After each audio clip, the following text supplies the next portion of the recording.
All right, thought I'd give you a little bit of a different look on today's video, recording this from outside on the back deck. And so hopefully the wind won't be too much of a distraction here. But anyway, just wanted to talk more about Jauan Jennings because I think this is going to be kind of the topic that hangs over the 49ers for a while, or at least until the sides can come together for some resolution or some understanding, some agreement to disagree, or whatever the case may be.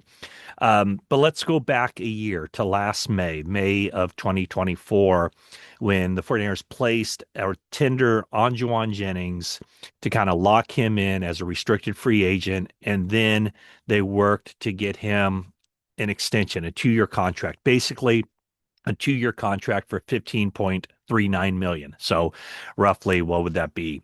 7.6 million, 7.7 million per season for 2 years. And so let's go back a year. And I remember at the time thinking, well, that's a pretty generous contract that the 49ers are giving to Jauan Jennings for a player who is the team's third wide receiver behind Deebo Samuel, behind Brandon Ayuk. And at that time, of course, 49ers were working on a deal to get Brandon Ayuk under contract for the long term. So it was probably when the deal was signed, it was very fair for Jennings. It could be considered an above market deal for Jennings at that time based on where he was on the 49ers depth chart and where he was in the pecking order.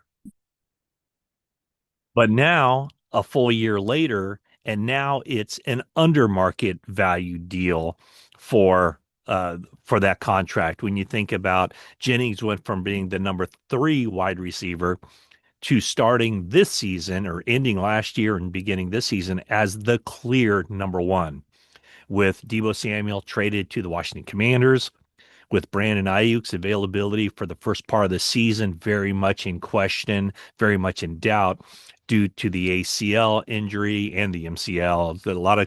It wasn't just a clean ACL, as we've noted before, on the right knee. So that means a more complex recovery for him. So who do the 49ers have in addition to Jauan Jennings? Well, Ayuk might not be available. There's question marks about Demarcus Robinson, 49ers veteran pickup from the Rams, about his availability for the first, potentially first 3 games of the season. And then also, it would be the young guys. It would be, Ricky Pearsall. Is he ready to take that next step? Is he ready to build on the way he finished the season last year, that great game against the Lions on Monday Night Football? Then week 18, scoring another touchdown against the Arizona Cardinals. 49ers also are very encouraged by what they saw from Jordan Watkins during the offseason program, but is it too much to ask for a rookie to step in and make a big contribution at the wide receiver position? Then, of course, there's Jacob Cowing, who did not do much at all as a rookie. So the 49ers are in some level of flux there. Simply stated, they need Jauan Jennings. They need Jauan Jennings on the field playing at a high level. And I will say this, watching him the first practice of the offseason program, he looked really good, just big, strong. He looked like a guy who was ready to be the number 1 receiver. And I believe it was Clay Kubiak who said, as far as the thought of Jauan Jennings being a number 1 receiver, Jauan Jennings has always thought of himself as a number 1 receiver. So the question with him, because there is leverage. Okay, well let's go back just a little bit. So when the 49ers signed, what has changed in a year? Jennings goes from being the number 3 when he signed that contract to being the number 1 to open this year. So that's why he would like to have a recalibration on the contract that he signed. And maybe that deal that pays him, more than 7.5 million a year is something where he would be thinking, or his agent would be saying, he probably deserves twice that amount or close to twice that amount. Now, one thought is always, well, he signed the contract. He's got to abide by that contract. And yes, that is true. But also, if you look at it from the team standpoint, the team's rarely abide by the contract. Now, I know it's within the team's power to release a player who is underperforming. And if they had signed uh, Jauan Jennings as the number one receiver, and then a year later he becomes the number three receiver, what would happen? Team would probably release him. So I'm always of the opinion that players' careers are so brief in time. There is such huge risk with playing the game that players have to strike while the iron is hot. They got to take advantage of their market value and get a deal that best gives them and their family security. So, um, the word was put out by Jauan Jennings' side this week that he wants a new contract that compensates him fairly, or he will request a trade to a team that will compensate him fairly. The problem for the 49ers is, or the problem as it pertains to the Jauan Jennings situation, is any team that is willing to sign him, or I should say, trade for him, would probably not give him the contract at the full market value. And the reason is because any team that acquires him would be paying twice for his services. They'd be giving up something in exchange to the 49ers to control his rights. And then they'd be paying him an agreed upon number in player compensation in money. So the best way that Jauan Jennings can cash in would be to play out this season, bet on himself, put up the kind of numbers that he did last year, and then as an unrestricted free agent, he could cash in and get a really nice contract.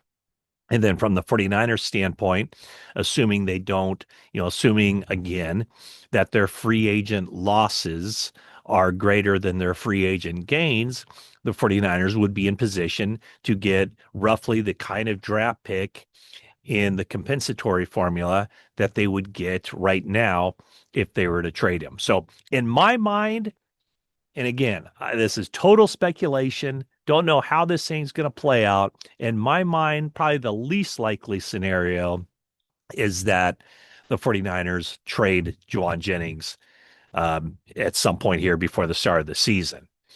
The most likely scenario, I suppose, would be that the teams do come together on an extension that pays him, you know, good money or better money this year and potentially next year.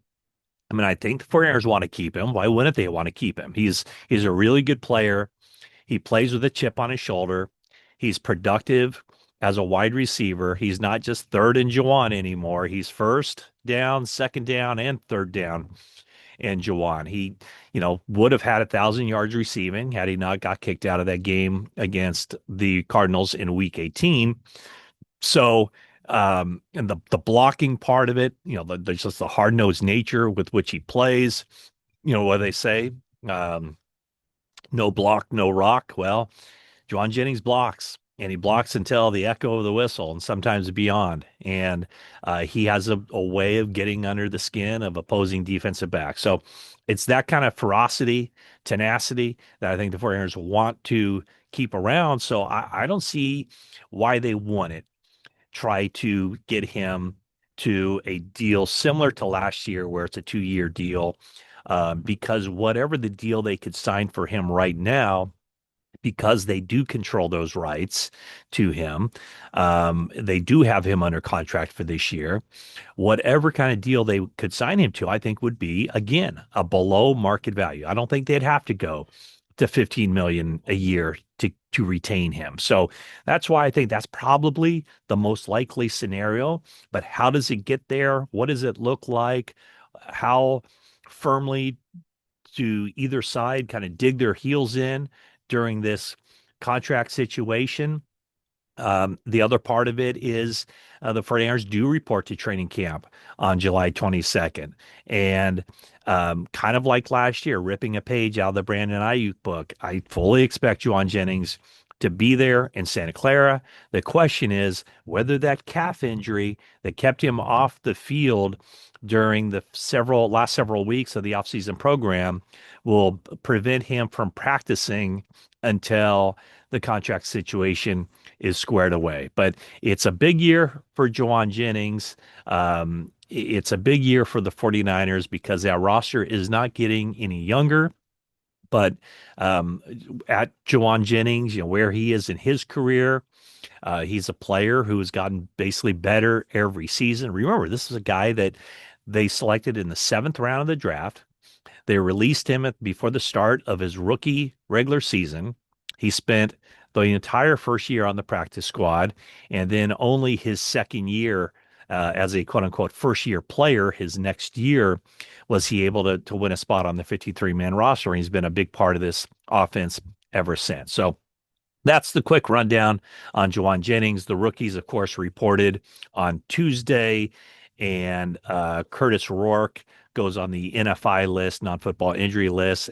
Alfred Collins still isn't signed as of this time right now. Only two second-round draft picks have been signed, so that is certainly something to keep an eye on. And once you start to see second-round draft picks signing and movement on that front, then Alfred Collins can be expected to sign, but he's somebody that they need to get in the building to start to create his rhythm as far as the conditioning, cardio, and everything else, because that's a big, big situation for the 49ers to get him under contract, get him working out, get him ready for the regular season. Because after an inactive offseason program, 49ers need Alfred Collins to get into shape and to be ready to make a contribution for this team during his rookie season. 49ers don't have the luxury of developing these guys and bringing them around so that they're playing good football next year or the year after. They need many of those five rookies that they started, five defensive rookies that they started off the draft with, selecting the Robert Saleh draft. They need those guys to step in week one and be contributors. At least three of those guys need to be big time contributors week one. So that's a quick rundown from my backyard. 49ers rookies are in town, or most of them are in town, all but Alfred Collins, and the veterans getting set to report next week. And that is it for now.